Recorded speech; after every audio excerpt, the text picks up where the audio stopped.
guys, I hope you're good. I'm out in the Peak District doing a bit of walking and spending a couple of nights away in the van. As usual, completely disorganised, got no idea where I'm going. Downloaded some funky app that had a GPX file and it's not working, so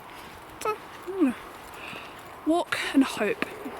Speaking of hope, I am in the Hope Valley, in the village of Edale, and walking out into the hills. As it turns out, the GPX file was working. It was actually really good and it shouted at me every time I went off route, even by a few feet, to take a photo. I'm not committed to following this route exactly, it's just a guide alongside my maps.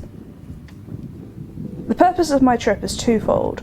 I'm planning on walking the West Highland Way later in the year, but up until now I've never done 2 long days in a row. Also, this is my first time out hiking post-COVID, so I want an idea of how my recovery is going.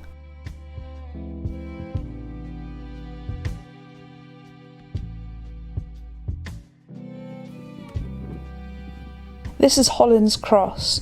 On the left is Backtor and Lewes Hill, but I'm turning right to cross Mamtor.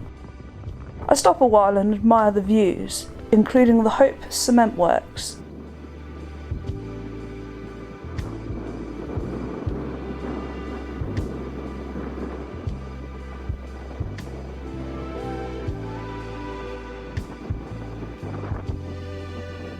After descending Mamtor, I cross the road and head up the next hill.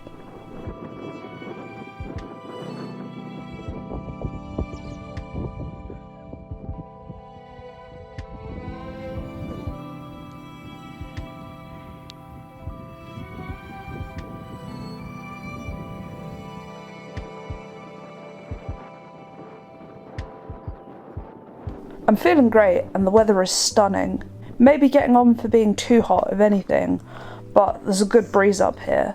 I get a close look at the paragliders and think they look incredible, and also insane.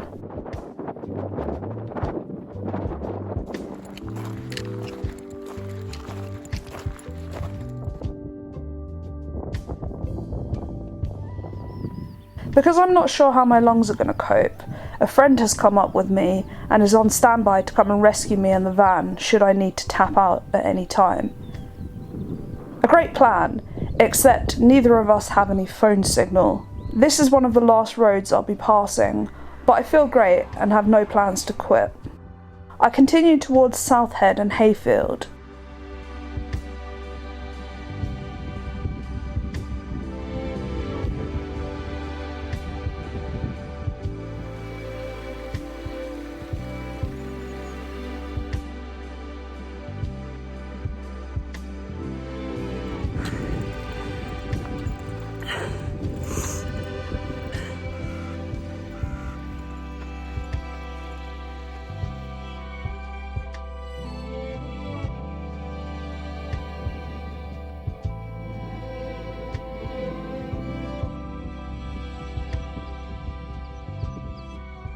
I wasn't making great time because I'd stopped for at least an hour taking photos and videos. I decided to cut off some of the walk.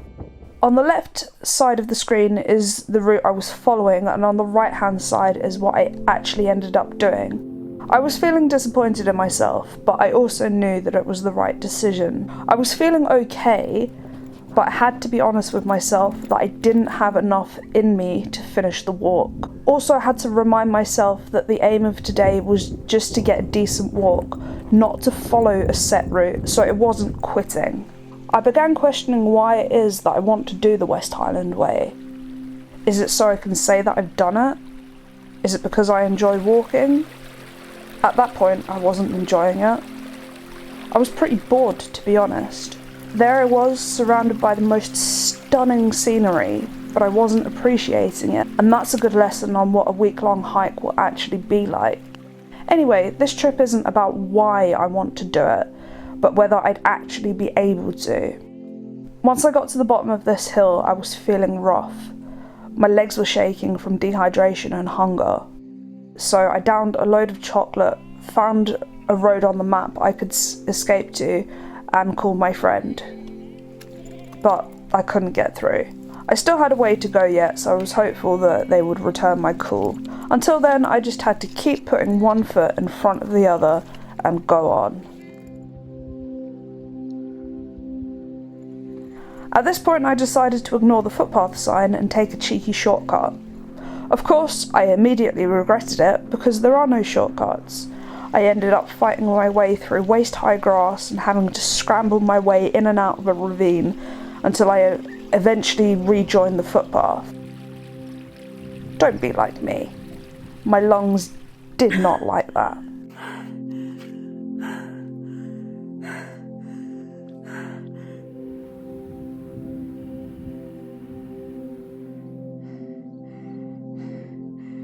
Once back on the path, I passed Edale Cross, an ancient boundary marker between the parishes of Hayfield and Edale. I'm getting closer now, but still no luck with that phone signal.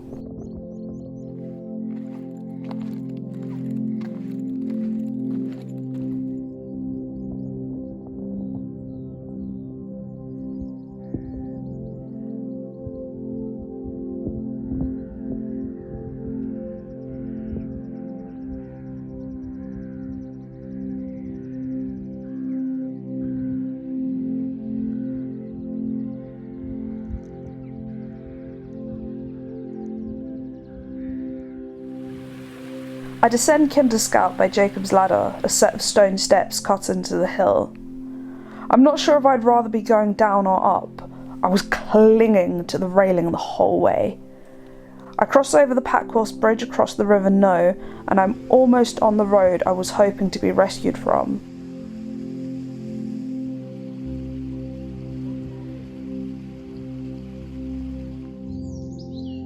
Still no luck.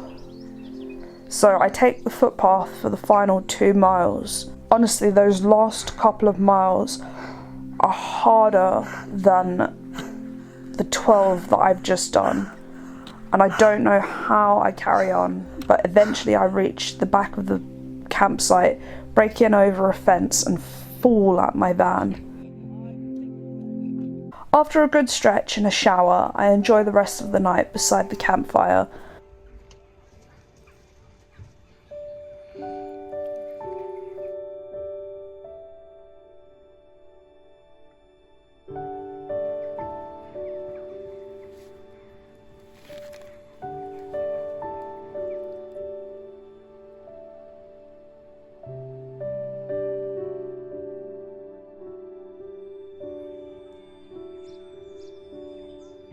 The next morning was beautiful, and I take a look around the campsite. The place was heaving with lots of different fields for tents and campervans of all shapes and sizes, as well as these glamping tents. There was a cafe, a little shop, and just across the road a pub. After breakfast we headed out. I had the worst night's sleep. I woke up screaming from cramp and probably woke up the rest of the campsite as well.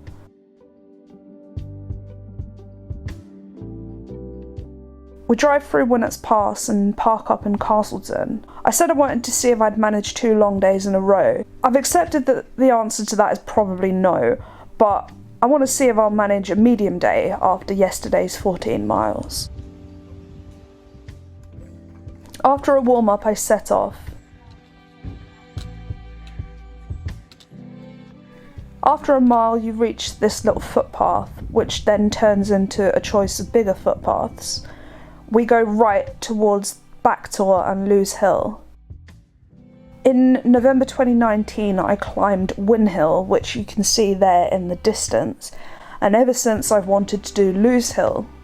There's a legend of a 7th century battle between 2 armies, one occupying Win Hill and the other Lewes Hill. Unfortunately it's not true, and the names have just evolved from Old English, and it's a complete coincidence. But I quite like this story. I was really enjoying this hike. It was lovely to take lots of breaks and appreciate the surroundings, to take everything in. It felt like such a contrast from the day before, where I was just trudging along and not really appreciating everything around me.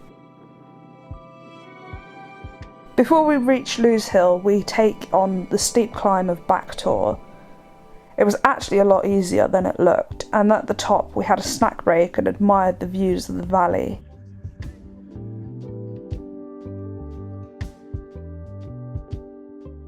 That's the route I walked the day before.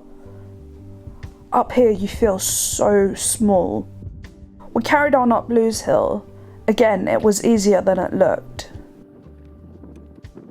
There's Win Hill again to the east. See that sign, Ward's Peace? Burt Ward was a politician who campaigned for walkers' rights. The Ramblers Association gifted him a piece of Lewes Hill, but he gave it to the National Trust. If you're not already familiar with the history of our national parks and mass trespass in the Peak District, I highly recommend reading about it. It's really, really interesting. Once we get to the bottom of the hill, it was about 1.5 miles back to the van. We walked 6 miles in total and I felt great at the end of it. I think I could have gone on and done another 6 miles.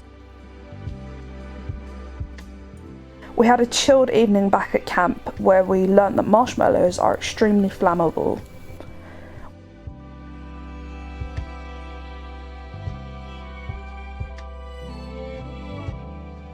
We stayed up late into the night chatting and setting things alight. It was great fun.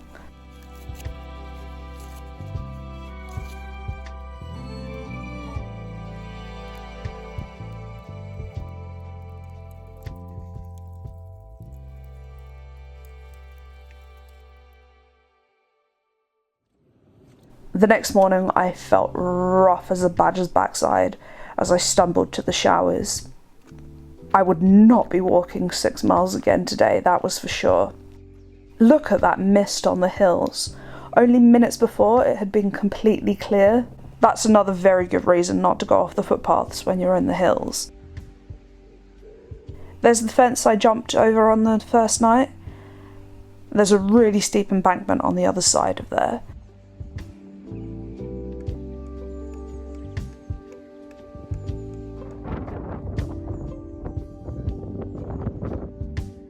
After we'd packed up, we drove out into the mist. We're having a slightly different adventure today. Tram! Yes, we've come to the National Tram Museum in Christchurch, Derbyshire.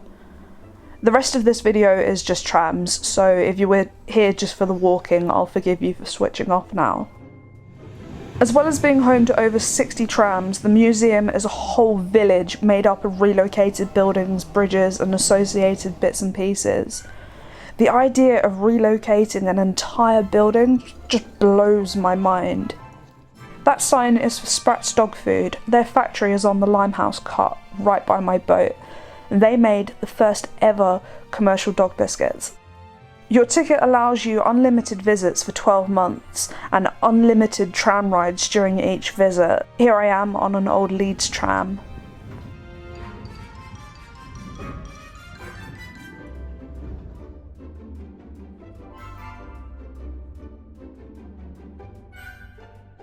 The tram tracks are 1 mile long and were originally part of the mineral railway for the nearby quarry.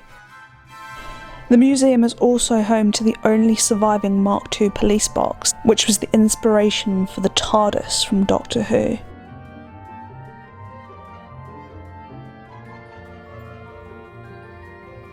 There's also an inside museum and you can see all of the trams in the workshop being maintained when they're not running. I love vintage trams, their shapes and all their unique designs and attention to detail. I would love to own one and convert it into a tiny home.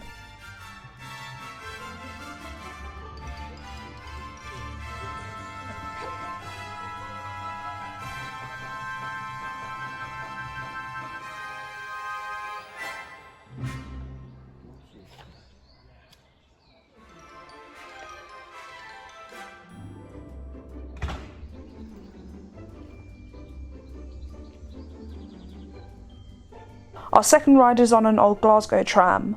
Glasgow was the last UK city to lose its tram service when it closed in 1962.